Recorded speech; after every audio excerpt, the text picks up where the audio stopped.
vamos a tratar de ver, vamos a cambiar ahora la plática por otra meditación, no vamos a tener el tiempo de hacerla, pero para imbuirnos antes de terminar de este espíritu de la resurrección, de este espíritu de la victoria del Señor. Entonces vamos a tratar ahora de hacer esta meditación de los discípulos de Emaús.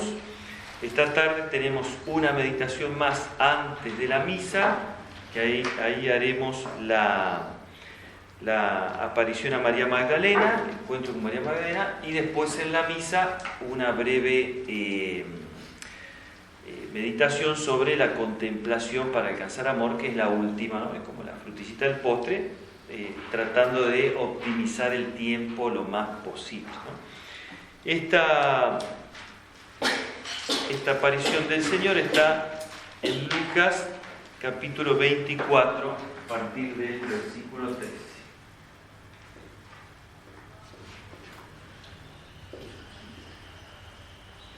Y es interesantísima, la habrán escuchado más de una vez, pero muy interesante para aprender varias cositas de nuestra vida espiritual también, porque la situación con la cual estos discípulos los encuentra el Señor es un estado que siempre nos va a atacar a nosotros, que condice con lo que hemos ido leyendo, del abatimiento, ¿no? Si ustedes recuerdan, anoche decía esas citas de San Francisco de Sales, que no se podía permitir al alma el abatimiento, ¿no? Esa palabrita que le dice al alma, no vas a poder, que hoy ya va a estar diciéndole, ¿para qué viniste al retiro si vas a salir la misma que viniste? ¿Para qué va a intentar cambiar si va a encontrar la casa de la misma manera o de peor manera? Porque al no estar la madre. Entonces, esas palabritas, que son las palabras normales que van a surgir de nuestro interior, oponerle, no, un momentito, el Señor me trajo, el Señor venció la muerte, el Señor va a vencer cualquier obstáculo que yo tenga, entonces voy con esperanza a ese mundo que va a estar igual o peor del que yo salí, pero voy con esperanza porque de a poquito, no de un día para el otro, voy a ir transformándome y tratando de transformar a los que me rodean. Entonces, vamos a indagar en estas almas, estos discípulos de Emaús, cuál era su estado espiritual y cómo usa el Señor, qué armas espirituales usa el Señor para sacarlos de ese estado, para recuperarlos de ese estado.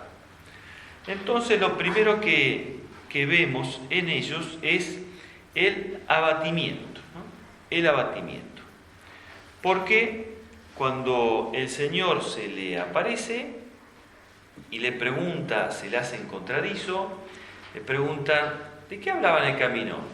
Y ellos, con el semblante triste, le dicen, el semblante triste le dice, nosotros esperábamos, ya, abatimiento, ¿no? Habían perdido la esperanza, no, nosotros esperamos hoy, esperábamos, habían perdido la esperanza y estaban abatidos. Y fíjense que ellos van a ir desde Jerusalén a Emaús, que era su ciudad.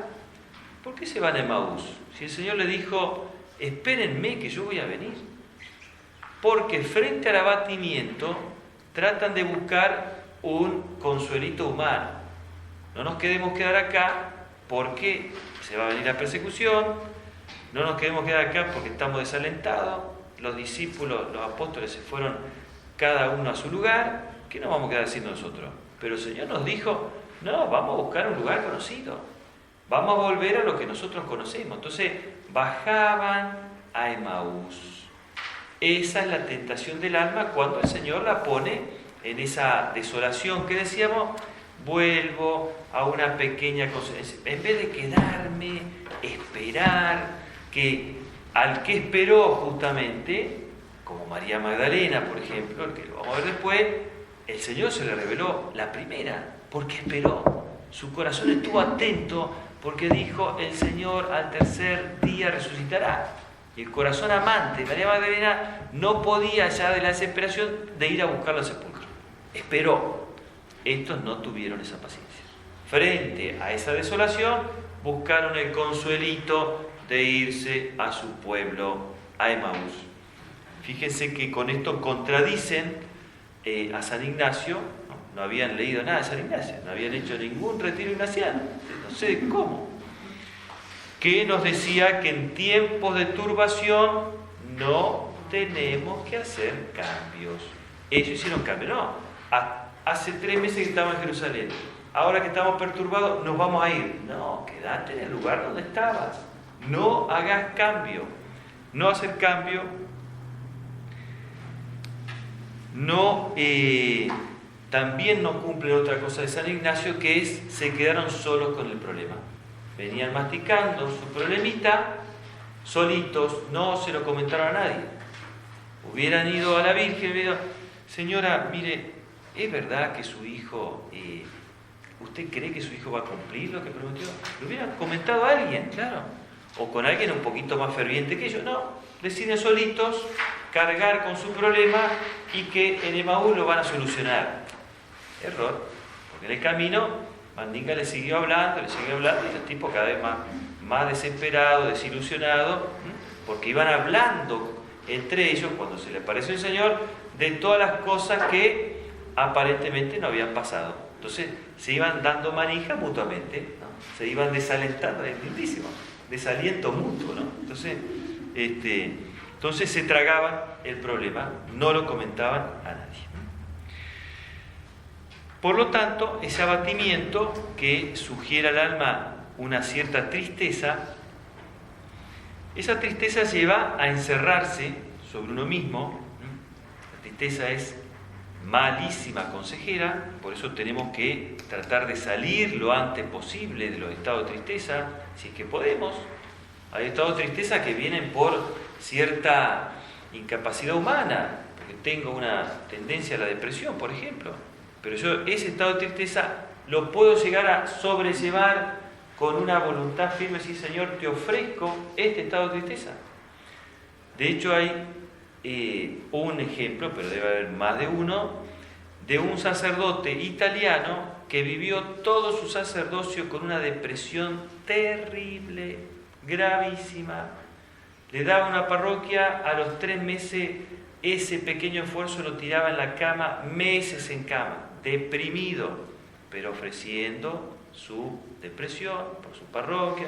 Lo sacaban, estaba un año descansando, lo volvían a traer otra vez, toda su vida así, toda su vida sacerdotal así. No pudo hacer nada externamente, pero dejó constancia de que él eso que padecía lo ofrecía, y Juan Pablo II lo beatificó. El beato Padre Rossi, con 2 S. Patrono de los depresivos, podemos decir. ¿Ah? ¿Sí? Y bueno, entonces uno que tiene depresión dice, pero yo me puedo salvar. Sí. ¿No dijimos que el Señor Cristo Rey llamaba a todos? A los que estaban sanos y a los que estaban enfermos, a los que estaban alegres y a los que estaban depresivos. Llamaba a todos. Entonces, si no es culpa mía, pues yo estoy depresivo porque mi vecino se compró el auto nuevo y yo no puedo, esa es culpa mía. Es una envidia terrible, no es depresión. Pero si yo realmente tengo una enfermedad que tiene que ver con mi organismo, que es la depresión, y eso me va a llevar a tendencia a la angustia, yo la puedo sobrellevar de la manera más digna que pueda, ofreciéndosela al Señor. Como quien se dobló la pata, le ofrece al Señor caminar renga con la bota. Y sí, porque es una renguera de nuestra psicología. Pero la tristeza espiritual, no estamos hablando de esta tristeza psicológica, espiritual, nos lleva a encerrarnos sobre nosotros mismos. Y hay un peligro muy grande que es no poder ver la obra de Dios. Eso hace la tristeza. Y eso está calcadísimo en los discípulos de Emaús. Cuando se le acerca al Señor, le va a decir, ¿De qué hablaban por el camino? Cuéntenme. Primera cosa, el Señor sí había hecho retiro ignaciano, no había leído a San Ignacio, pero ya sabía lo que le iba a decir a San Ignacio, y le va a decir que lo cuenten, que lo saquen a luz. ¿Ven? Hace lo mismo que San Ignacio. Cuéntenme lo que les pasa. Y ellos, fíjense lo que dice.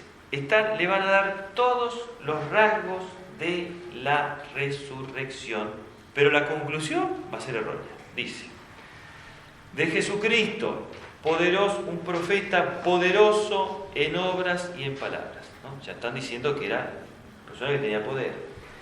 Dijo que iba a resucitar al tercer día. Pero fueron las mujeres al sepulcro y no lo vieron. Otro de los apóstoles nos dijeron que él está vivo, o que las mujeres le dijeron esto. Estaban dando testimonio de la resurrección. Está bien que no le crean a una mujer, es algo racional, pero estaban dando testimonio de la resurrección. A él no lo vieron. ¿Por qué no lo vieron? Y porque resucitó, ¿no? Entonces la conclusión de todos esos signos de la resurrección era: estamos tristes. Pero entonces esa tristeza, los ojitos veían, pero la tristeza le impedía ver la obra de Dios, ¿no? Por eso es tan mala consejera la tristeza, porque me impide alegrarme en las cosas del Señor y ver la obra del Señor. San Francisco de Sales, del cual hemos oído muchísimo, siempre combatía a las religiosas que estaban constantemente viendo en su vida solamente lo que no habían llegado a ser. No, Padre Francisco, esto, lo otro, y no puedo. Dice, basta, no se centre en esa causa de tristeza, céntrese en Cristo, no en su pequeñez, porque nuestra pequeñez es pequeña. En cambio, Cristo es mucho más grande que nuestra pequeñez. Entonces, no centrarnos en la causa de tristeza, sino centrarnos en la causa de nuestra alegría, Cristo resucitado. El orgullo muchas veces es causa de tristeza y que se reviste de bien. Entonces, también San Francisco de Sales va a decir cuántas personas que se propusieron, como ustedes seguramente tendrán 10 propósitos, bien clavadito en el proyecto de vida, en el plan de vida, y a la primera de cambio que salen y a los 15 minutos el propósito se les fue, porque no tenemos todavía el hábito, lo vamos a empezar a generar, el alma o se entristece o se enoja consigo misma. Dice San Francisco de Sales, eso es orgullo, de creerte santa antes de tiempo, de creer que vas a carecer de debilidades. Entonces, los santos, yo me imaginaba eso. A mí no me ha tocado confesar a algunos que yo considero que son almas santas, pero uno de los santos ya canonizados, evidentemente no me tocó confesar al Papa Juan Pablo II ni a la Madre Teresa, pero yo digo, se habrán confesado con total naturalidad. Hice esto, ¡ay, qué escándalo! No, hice esto, porque tenían conciencia de su miseria, porque por eso fueron santos, porque eran humildes. Entonces, con total naturalidad han confesado sus faltas. No diciendo, ¡qué horror! No hice el examen. No se escandalizaban porque sabían que eran esa miseria. San Felipe Neri, dicen que todos los días cuando se levantaba, se miraba al espejo y decía, Señor, cuídate de él mismo. Porque si vos le sacás tu mano te va a ofender. Claro, estaba re seguro. El Señor me priva un segundito de su gracia y yo te ofendo. Entonces decía, cuídate de este. Claro. Entonces caía en algo y decía, y es lo normal si soy barro, ¿no? Entonces, cuando yo me enojo por mi caída, me entristezco por mi caída, es orgullito. Yo me quería ver mejor y me veo así. Sí, porque ese soy yo. Bien. Entonces, ¿cuál va a ser el antídoto que el Señor va a usar con estos discípulos? Dijimos primero, haciéndolos hablar. Hablen, confiesen, ¿no? Haciéndolos hablar. Dice la Escritura, ay del solo, porque si cae no tiene quien lo levante. Ay del que se queda solito, yo voy a poder, yo con este ignaciano para arriba, ya no necesito más charlas, más sermones, más diálogo con los sacerdotes, ahora solo, ay del solo. Entonces, que hablen, que cuenten lo que le pasa en el alma. Segundo, el Señor va a empezar a explicarle las Escrituras, fundamental, porque la Escritura, señoras y señoritas, pues no hay señora acá, tiene un efecto exorcizante para nuestra cabecita. La cabecita se llena de ideas oscuras, tristes, que causan abatimiento. ¿Cómo exorcizo la cabecita? Si no puedo echarme agua bendita así por la oreja, ¿cómo la exorcizo? Con la Escritura, dejándole a mi mente que entre y que perciba la palabra de Dios. Por eso es hermoso leer la Escritura, no solo para decir, sé y le puedo contestar lo evangélico cuando venga acá, no importa eso, pero yo abro la Escritura, leo una palabra de la Escritura y eso exorciza mi cabecita que estaba con una cantidad de demonios adentro, se hace la luz porque dejé entrar la palabra de Dios. Entonces el Señor hace eso, le va a ir hablando de las Escrituras, de lo que decían los profetas, y cómo se cumplió eso en el Mesías. Y lo tercero, la Sagrada Eucaristía. Termina el Evangelio diciendo, lo reconocieron al partir el pan. Y usan una palabrita que es en la fracción del pan, que es esa misma palabra que se utiliza para la Eucaristía. Lo reconocieron en la fracción del pan.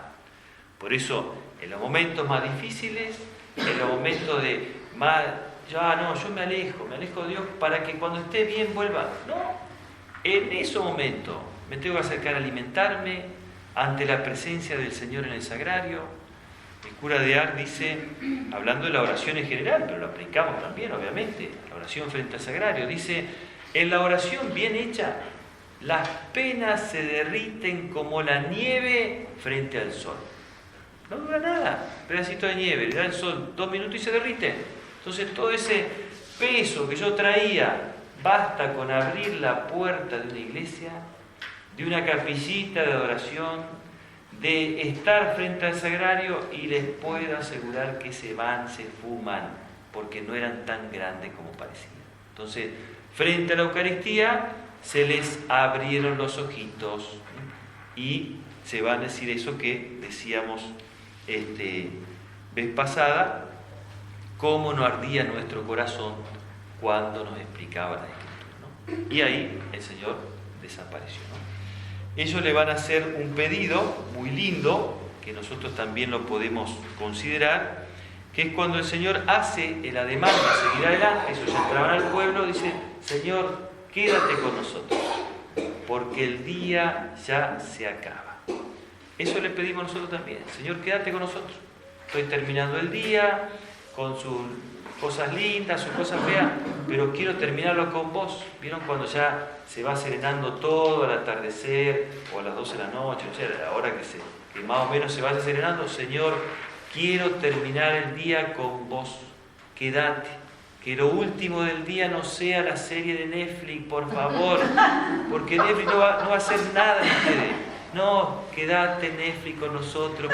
No, que sea el Señor, quédate Señor con nosotros porque el día ya se acaba. Qué mejor que terminar con esa compañía del día y levantarme sabiendo que la terminé, ¿no? Y por último, un pensamiento sobre ellos, que si bien es cierto que reconocieron al Señor, pero su fe necesitó de un consuelito, necesitó ese consuelo de la aparición del Señor, ¿no? Por lo tanto, su fe no era madura, como la misma fe del apóstol Tomás, que va a necesitar tocar al Señor, tocar su llaga, y la Escritura va a decir, vio la humanidad y creyó. Bien, pero esa fe necesitó una ayudita humana, un consuelo humano. ¿Cuál es la fe más pura? la que no necesita ver para creer. Esa es la fe más pura. Cuesta horrores, pero es la fe más pura. Nosotros hoy, en la iglesia, asistimos a mucha credulidad que no es fe, es credulidad. La Virgen que llora, el foquito que se transforma en una M. Y sí, la resistencia tiene una forma de M, se va a quemar y se va a transformar en una M. No hay otra alternativa, pero este color celeste, bueno, está bien. En San Rafael pasó una vez y un sacerdote decía, pero la Virgen no puede hacer esto. Dice, en una casa muy humilde se juntó toda una cantidad de gente del barrio porque la Virgen se había manifestado. ¿Qué era? Era un almanaque del año del ñaupa con una Virgen de Luján desteñida en el baño de la casa. Entonces no la podían tocar. Entonces toda la gente iba a peregrinar al baño de la casa. Pero la Virgen no puede tener tan mal gusto. No. Es evidentemente que no. Eso no puede ser de la Virgen. Entonces la peregrinación, entraba uno al baño, saludaba, entraba otro al baño. Es terror eso. Esa fue una. Y otra que le llamamos la aparición de Nuestra Señora de la Costeleta. Porque un carnicero en una costeleta vio la imagen de la Virgen.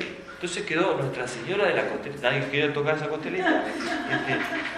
No tiene tan mal gusto la Virgen, ¿no? Entonces, nosotros somos muy crédulos porque necesitamos ver, tocar para creer. Buscamos una cantidad de milagros y el gran milagro de la Eucaristía que pasa en cada Santa Misa no nos conmueve, pero es un milagro. El gran milagro de resucitar un alma en la confesión es un milagro. No nos conmueve, pero necesitamos ver que una llore, que el almanaque no sé qué, que la costeleta. Necesitamos, no, si mi fe es verdadera, mi fe no necesita de eso. La vez pasada tuve un encontronazo con los compañeros de curso, con los cuales charlamos, que claro, yo soy de los compañeritos de la secundaria, el sacerdote. El peor testimonio es mío, pero bueno, no importa. Es el sacerdote del grupo. Entonces cualquier cosita me habla, Hernán, ¿qué opinás de esto? Entonces tengo que dar la opinión, el aval. Y era una imagen de la Virgen que lloraba, piqui. Bueno, le digo, miren, yo le digo lo que dice San Juan de la Cruz. Hagan o no hagan lo que quieran, pero dice San Juan de la Cruz, lo más racional frente a esas manifestaciones extraordinarias es no prestarle atención. ¿Cómo es? No prestarle atención. Pero padre, si se llenó de gente, me lo dice San Juan de la Cruz, porque en eso no me garantiza que sea Dios, porque el demonio puede hacer exactamente lo mismo, puede hacer que una imagen sude sangre, lo puede hacer el demonio, porque él controla la materia. No sé cuál es la finalidad, yo le puedo errar la finalidad. No, me parece que la Virgen pide tal, a mí me parece tal cosa. Entonces dice, ¿para qué vamos a perder tiempo? Lo más racional es no creer, porque si esto es de la Virgen, tranquilito, con el tiempo, la Virgen va a explicar por qué fue.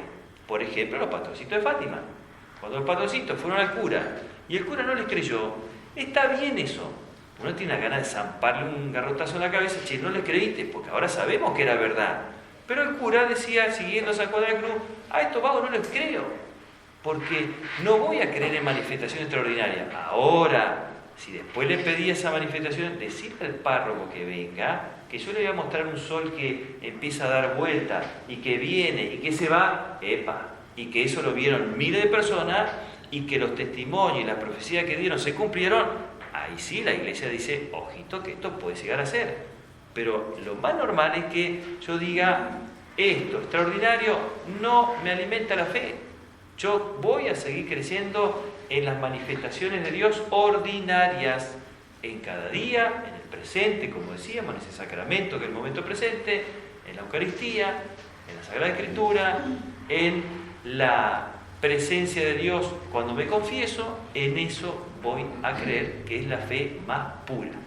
Entonces le pedimos a María Santísima que nos conceda esta gracia de no dejar que este abatimiento que se puede cernir en nuestra alma nos prive de ver las obras de Dios y que no necesitemos que el Señor se nos aparezca en el camino, ojalá que sí tengamos esa gracia, pero que no la necesitemos y que podamos seguir con nuestra fe en las cosas cotidianas que el Señor nos regala.